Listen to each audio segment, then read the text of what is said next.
few years, I've been able to put just some distance there and get in touch with the anger and the shame and everything that came with that. And now she's coming to the end of her life. So she reached out to me last Monday. From his mother. Basically asking me to tell her that she wasn't a bad mom and that I forgive her.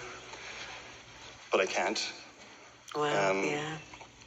And it's not so much that so her question is not, I want to know what your life is like, and I want to somehow atone and understand what you went through and join you a little bit in what that struggle was. It was more of a case of, I'm struggling now, I'm anxious that I'm going to die and you're going to not forgive me, so can you forgive me to relieve my anxiety? And I'm not ready to go there, and I don't know what to do. Oh, gosh. Wow.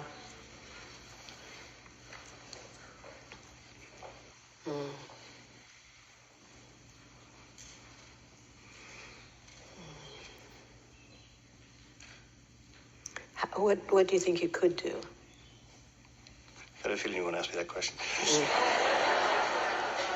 I feel like I'm ready to have compassion for her because I knew her mother, and so I know where her learned behavior came from. And I have my own children, and sometimes I find myself passing it on top of them, but less and less.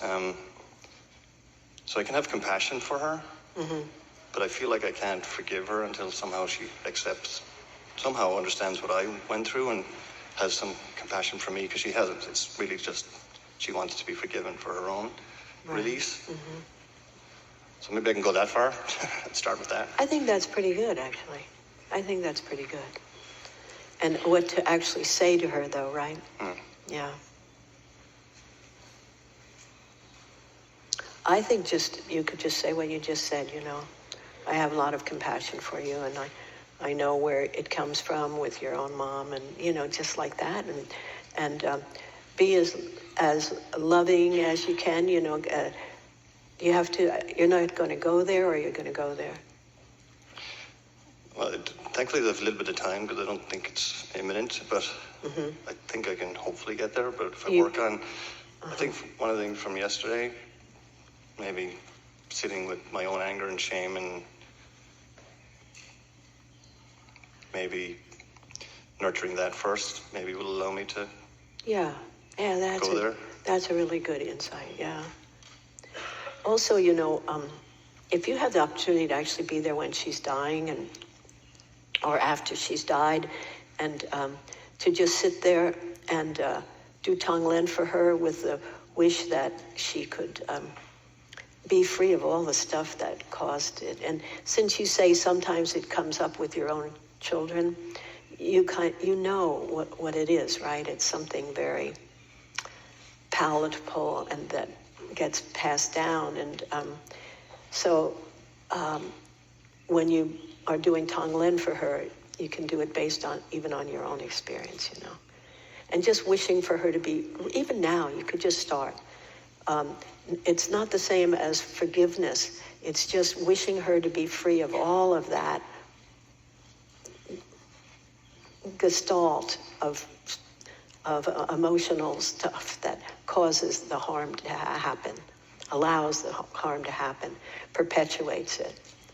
And just that would be the greatest gift, of course, if she could just be free of that.